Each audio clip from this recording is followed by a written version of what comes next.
Anyway, hello friends, happy April.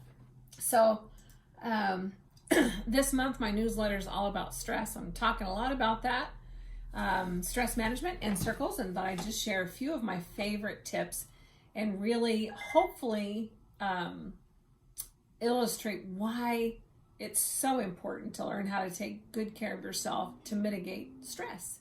Stress isn't, well, maybe not mitigate, but really learn how to properly care for yourself so that stress doesn't get the best of you. That's super important. So stress is actually a major stress and inflammation. And two go hand in hand. Inflammation can cause stress. Stress actually can cause an inflammatory response in the body as well. And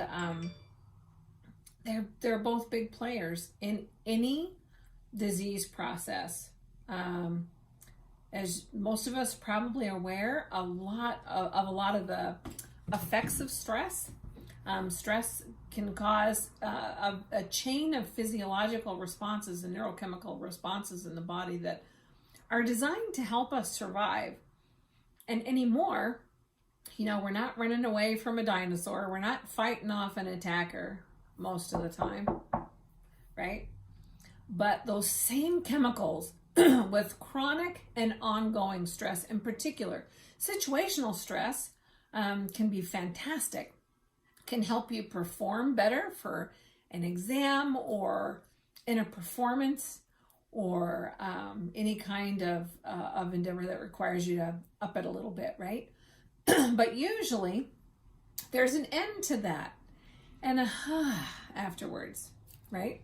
The problem becomes is when it's ongoing and there's no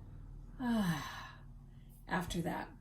And then what happens is we swim in these chemicals, right? They don't have the release.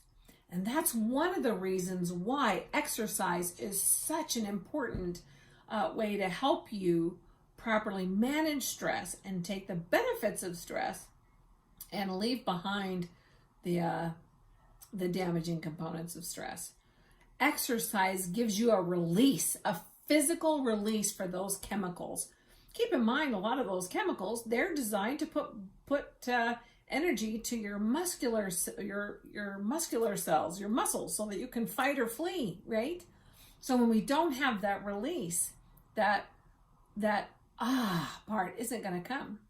So sometimes I know some in some boardrooms, I've seen in the past where they've had little walking tracks around the board table. And that's important if you're in a particularly stressful meeting. I love my treadmill desk for that. If I'm needing to really bring it or under some stress, to be able to work on my treadmill is fantastic. Making sure that you start every day with some sweaty exercise. Some folks really like to have a twofer at the end of the day, or even just make that your time. It's a great time to let off steam that might have accumulated during the day.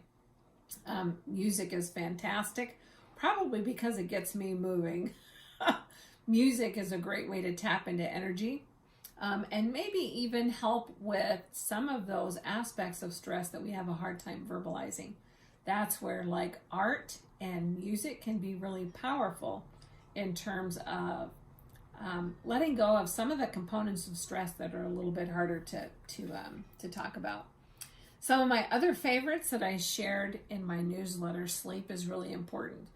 So sleep, you'll see that babies sleep a lot because they're under stress of growing. After a particular illness or an injury, sometimes our bodies require more sleep. Keep in mind, when we sleep, there's a lot of work that happens. That's kind of when the night crew comes out, right? If you think about road construction, you can get a lot done at night. And there are certain chemicals that we release at night that actually help us repair neurological cells, muscle cells, skin cells, all kinds of great tissue cells, help us trim off components, memories in the brain, maybe that we don't need, to help us really kind of prune the trees up here, so to speak. Sleep is really important to make sure that we're allowing time for good quality sleep to occur. Sometimes when people are undergoing stress or grief, sleep becomes really difficult. Sometimes sleeping too much as in, you just don't want to get out of bed, have no energy. That can be a danger signal also for depression, which behooves you to talk to your provider about. Sometimes you can't sleep. I know when we lost my brother, I went for about 30 days without sleep until I finally crashed. I didn't know as much back then. I was a young thing. But super important, whether you feel like you're not getting enough sleep or maybe you're sleeping too much and you don't have energy. If some of these simple self-care remedies aren't cutting the mustard for you, it's really important to reach out. Making time to allow yourself to practice relaxation is really important. Relaxation is a skill also, right? And now those skills of being able to relax and let go in a moment, they're not just something you turn on and off if you don't practice it, right? So sometimes you'll notice it. Maybe you're driving in traffic. My husband comes home, has to check his blood pressure. Whoo, right? So, or some people, headaches, back pain is a frequent. That's the muscular, that tensing, and that sometimes we don't really realize it. And being able to recognize those early cues, those early danger signals that, we got the alarms going off, where we can release. It's interesting to me how a physical action can create a physiological, a neurological, neurochemical response. You absolutely can experience or have we talked about the flood of chemicals that are released under stress. You absolutely can diminish that response by learning to relax and let go. And that's a very physical thing that you'll practice. But it's super important to practice that when you're not under stress so that you can recognize those subtle warning signals when you are under stress and release them. Some of my favorite things to do to help tune into that progressive relaxation, visualization, imagery. Some of my favorite forms of exercise that have been shown to be really helpful, not just to help with things like flexibility, endurance, strength, but also to help harness the power of relaxation. Things like yoga.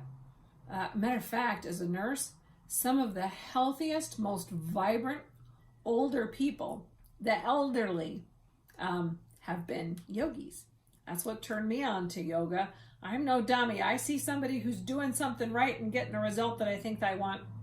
I'm going to figure out what they're doing and reverse engineer that so I can take advantage of that.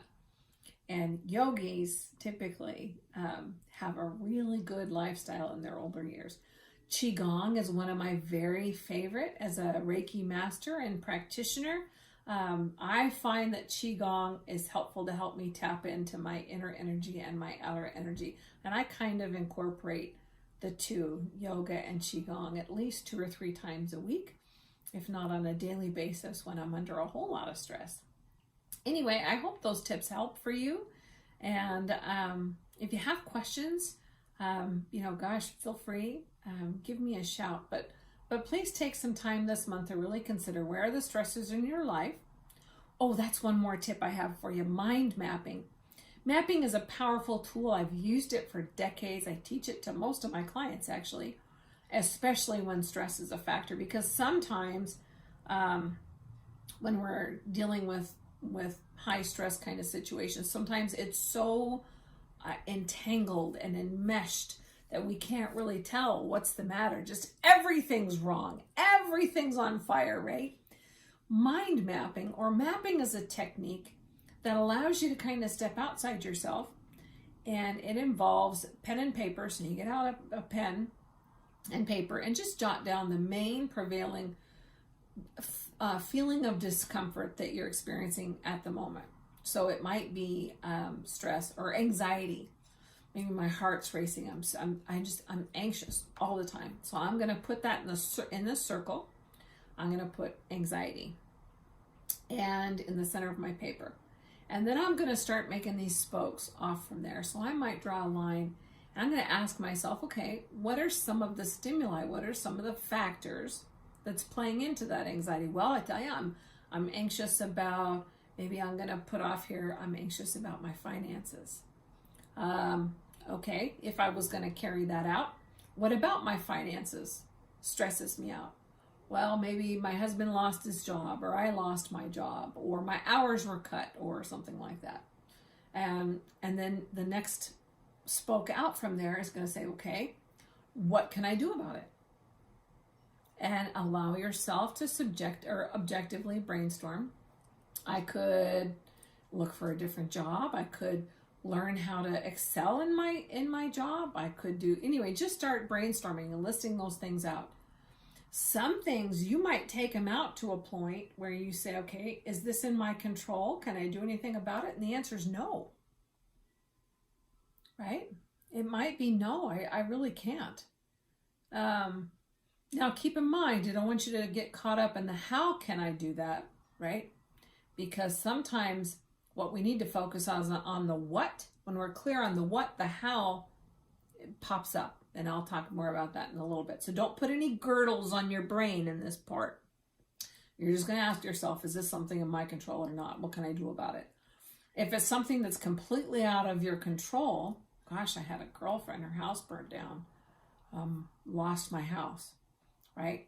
Well, actually, maybe there are some things I can do. I need to call the insurance company, need to reach out to social services, I need to do blah, blah, blah. What can I do about this certain situation? Until you carry it out to that point where, okay, there's nothing more I can do about this.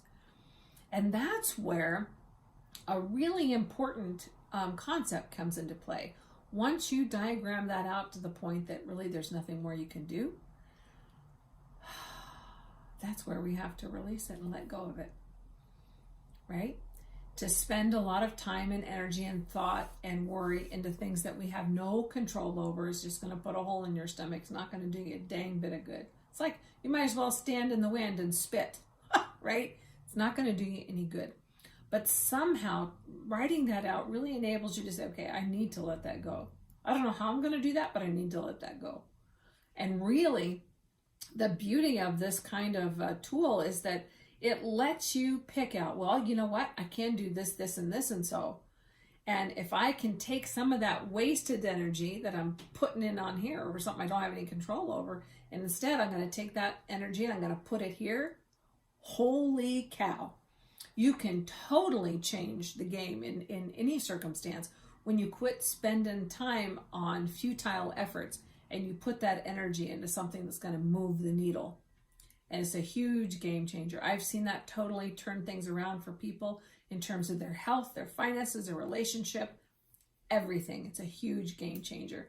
So mind mapping is actually a really great tool to employ with stress management. If you have questions, if you want some help, if you just want to brainstorm a few things, that's where, it's really great to chat with somebody. Feel free to give me a call. I can give you some tips, some pointers. I do some coaching as well. But really, truly, my hopefulness is that you'll take some time to really focus in on taking care of you. I promise you, spring cleaning, springtime is a perfect time to do that. And really taking a look at how you deal with stress and where you can improve on that will set you up for a fantastic rest of your year and can totally change your life. I believe in you a squillion %. Make it a great day.